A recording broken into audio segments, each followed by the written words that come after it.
চুন্নু তার বাবা মার সাথে বর্ষাপুর নামে এক গ্রামে থাকতো। তার বাবা ছিল গরিব এক দিনমজুর। জমিদারের কাছ থেকে যে পারিশ্রমিক পেত তা দিয়ে কোনো রকমে তার সংসার চলত। এই অবস্থায় যদি অন্য কোনো খরচা করতে হতো তাদের মনে হতো যেন মাথায় পাহাড় ভেঙে পড়ল। প্রতি বছরের মতো এই বছরেও বৃষ্টি শুরু হয়েছিল। চুন্নু ছাতা ছাড়া কোনো রকমে স্কুলে পৌঁছলো, কিন্তু তার দেরি হয়ে গিয়েছিল। তাকে দেখা মাত্রই টিচার বললেন, এই যে ওখানেই দাঁড়াও। কতবার আমি তোমায় বলেছি বৃষ্টিতে ভিজে এভাবে আসবে না, সঙ্গে ছাতা রাখবে তুমি। টিচার, ওই টিচার ছাতা থাকলে তো নিয়ে আসবে। প্রত্যেক বছর বলে যে পরের বছর ছাতা নিয়ে আসবো, কিন্তু আনতে পারে না। কিপটে কোথাকারের। আচ্ছা, তুমি ছাতা কেন নিয়ে আসো না? টিচার, আমার কাছে ছাতা নেই। তাহলে বাবাকে বলো যেন হাট থেকে কিনে আনে। এই দেখো, এই দেখো, আমার বাবা এই ছাতাটা কিনে দিয়েছে। যেটা বলছি, তোমায় এভাবে ভেজা অবস্থায় আমি ক্লাসে আসতে দিতে পারি না। সমস্ত ক্লাস নোংরা হয়ে যাবে। তুমি বাড়ি ফেরো আর কাল আসবে, নয়তো ওখানে দাঁড়িয়েই শুনতে হবে আমি কি পড়াচ্ছি। আর চুন্নু সারাদিন ওই দরজার কাছে, কখনো জানলার কাছে দাঁড়িয়ে টিচারকে দেখতে লাগলো। উনি কি পড়াচ্ছিলেন শুনছিল। দ্বিতীয় দিন সে ভাবলো বৃষ্টি শুরু হওয়ার আগেই সে স্কুলে পৌঁছে যাবে, কিন্তু যেই না সে বাড়ির থেকে বেরোলো হঠাৎ বৃষ্টি শুরু হলো।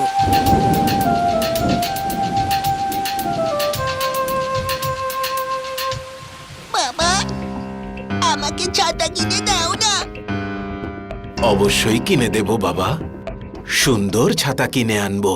প্রতি বছর তুমি এই কথাই বলো। তারপর আমার ছেলে সারা বছর বৃষ্টিতে ভিজে স্কুলে যায়, পড়াশোনা করে, তার পরের বছরও সেই একই সমস্যা। কি করব ফুলবতী, সারা বছরই তো পরিশ্রম করি, কিন্তু তাতে যা উপার্জন হয় তাতে দুবেলা খাবার জুটিয়ে আর কিছু কেনার মতো ক্ষমতা থাকে না। ক্ষমা করে দিস চুন্নু বাবা, আমি তোর জন্য একটা ছাতা পর্যন্ত কিনে আনতে পারছি না। কষ্ট পেও না বাবা, আমি যেতে পারবো। আরে কি করে তুই যাবি? বৃষ্টি হচ্ছে। মা, আমি গাছের তলা দিয়ে নিজেকে বাঁচিয়ে স্কুলে ঠিক পৌঁছে যাব। বাই মা, বাই বাবা। আরে কিন্তু চুন্নু কোনো রকমে বৃষ্টিতে ভিজতে ভিজতে একটা গাছের নিচে গিয়ে দাঁড়ালো। কিছুক্ষণ অপেক্ষা করলো, কিন্তু বৃষ্টি থামার নামই নিচ্ছিল না। সে কিছুক্ষণ আকাশের দিকে তাকিয়ে রইল। দেখলো আকাশ কালো মেঘে ঢাকা। ও, আকাশে তো খুব মেঘ করেছে। মনে হচ্ছে আজ স্কুলে যেতে অনেক লেট হয়ে যাবে। আমাকে যেতেই হবে। যদি আরো কিছুক্ষণ এমনই বৃষ্টি হতে থাকে তাহলে কোমর অবধি ডুবে যাব আমি। যদি আমার স্কুল ড্রেসটা ভিজে যায় তাহলে টিচারও আমায় ক্লাসে ঢুকতে দেবে না। কি করি, কি করি যে? সে গাছে উঠেছে অনেকক্ষণ আগে, আর তার বড্ড খিদেও পেয়ে গেছে। খিদের চোটে সে পেটে হাত দিয়ে ভাবতে লাগলো কখন যে বৃষ্টি বন্ধ হবে, ততক্ষণ বরং সে তার স্কুলের টিফিনটাই খেয়ে নিক। এই ভেবে তার স্কুল ব্যাগ থেকে তার টিফিন বাক্সটা বের করলো। সেখানে দেখলো রুটি আর পেঁয়াজ রয়েছে। তখনই সে জলের মধ্যে ছপ ছপ শব্দ শুনতে পেল। সে দেখলো ওই গাছের নিচে একজন সাধু বাবাও এসে আশ্রয় নিলেন। চুন্নু ওনাকে দেখল, তারপর খিদের চোটে রুটি আর পেঁয়াজের টুকরো নিয়ে মুখে পুরল। সাধু বাবা তাকে খেতে দেখল। চুন্নু আবার খাবারের টুকরো নিয়ে যেই না মুখে পুরল, দেখল সাধু বাবা তাকে দেখছে। ও তৃতীয়বার যখন আবার খাবার মুখে পুরল, সাধু তখনও তাকে দেখছিল।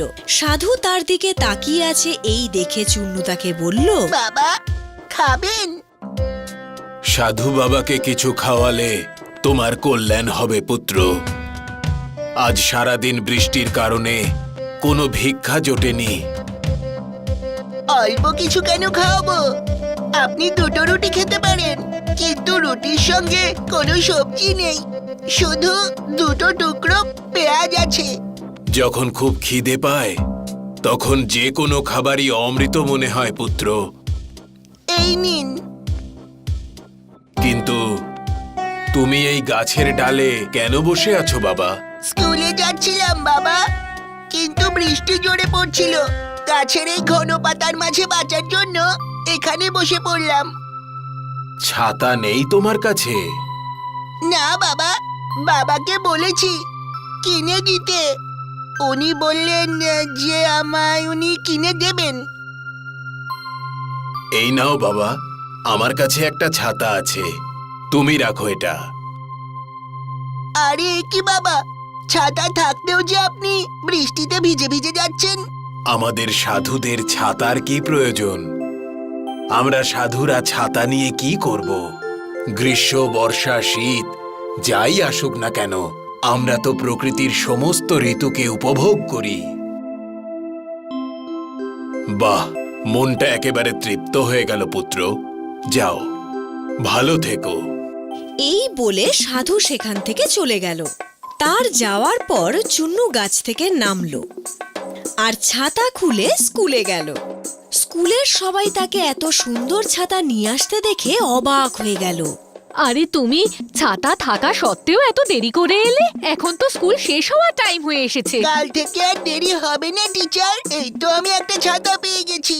নিশ্চয়ই এই ছাতাটাও চুরি করেছে। গাব্বু, সবাই বাইরে আসার পর দেখলো বাইরে খুব জোরে হাওয়া বইছে। আর ঠিক তারপরেই হঠাৎ বৃষ্টি শুরু হয়ে গেল। এই দেখে সব বাচ্চারা নিজের নিজের ছাতা খুলল। দুটো তিনটে বাচ্চার কাছে ছাতা ছিল না। এই দেখে গপ্পু আর তার বন্ধুরা নিজেদের ছাতা খুলে তাদের দিকে তাকিয়ে হাসতে লাগলো। তখন চুন্নু এসে তার ছাতা খুলল আর সেই দুটো তিনটে বাচ্চাকে বলল, চলে এসো, তোমরা তিনজনও চলে এসো। আরে আমরা তিনজন যদি যাই তাহলে এত ছোট ছাতায় আটবে কি করে? আরে পুরোটা ভিজে যাওয়ার থেকে এটা তো ভালো হবে যে এখানে এলে কম ভিজবে। এসো। দেখো, দেখতে পাচ্ছিস আমরা চারজনই ভিজছি না? হ্যাঁ ভাই, তোর ছাতাটা তো দেখছি বেশ বড়। ওদের ছাতাগুলো দেখছি কাকের মতো হয়ে গেছে। গাপ্পু, চলে এসো, আমার ছাতার তলায় চলে এসো, বৃষ্টি জোরে শুরু হয়েছে। হ্যাঁ হ্যাঁ, আমি আসবো, আমি আসবো, আমি আমি আমি আসবো, আমি আমি আমি আসবো। আরে ও তো আমাকে ডেকেছে। আর গপ্পু তারই বন্ধুদের ধাক্কা দিয়ে চুন্নুর ছাতার নিচে ঢুকে পড়ল। যেই না চুন্নুর ছাতার নিচে ঢুকলো, ছাতাটা আবার একটু বড় হয়ে গেল। আর তখন বাকি বন্ধুরাও এসে ছাতার নিচে ঢুকে পড়ল আর ছাতা আরো একটু বড় হয়ে গেল। সবাই তার নিচে সুরক্ষিত ছিল। সবাই গ্রামের দিকে রওনা দিল। পথে যেতে যেতে একে একে অনেক লোক জড়ো হলো। তারাও চুন্নুর ছাতার নিচে ঢুকে পড়ল। আর ধীরে ধীরে ছাতা এত বড় হয়ে গেল যেন মনে হলো চুন্নু চুন্নু নয়, যেন কৃষ্ণ ভগবান, যিনি গোবর্ধন পর্বত তুলে তাদের সাথে হাঁটছেন। জমিদার বাবু, আপনি এখানে আমাকেই ডেকে পাঠাতেন? কোনো কাজ? আমি শুনলাম তোমার ছেলের কাছে এত বড় ছাতা আছে যে সারা গ্রাম সেই ছাতা মাথায় দিয়ে বৃষ্টির হাত থেকে বেঁচেছে। না তো, এই দেখুন, এটা তো খুব ছোট একটা ছাতা। একজনকেই শুধু বৃষ্টির হাত থেকে বাঁচাতে পারে। সেটা কি করে হতে পারে? আমি তো নিজের চোখেই সবটা দেখেছি। দেখলেন তো কত ছোট একটা ছাতা? কিন্তু আমি তো দেখেছিলাম। আরে জমিদার বাবু, আমাদেরও বেজার থেকে বাঁচান। আরে, এই ছাতাটা তো বড় হয়ে গেল। দেখেছো, আমি বলেছিলাম না? চুন্নু বাবা, তুমি এই ছাতাটা কোথায় পেয়েছো? এটা আজ আমাকে একজন সাধু বাবা দিয়েছেন। ও, তাই এতে জাদু শক্তি রয়েছে। এটা দিয়ে তো আমরা সারা বছরের জন্য জল সঞ্চয় করতে পারবো। কিভাবে জমিদার বাবু? এর নিচে যত মানুষ এসে জড়ো হবে, ছাতা ততই বড় হতে থাকবে। আমরা আমাদের গ্রাম আর নদীর মাঝখানে চুন্নুকে এই ছাতা নিয়ে দাঁড় করিয়ে দেব।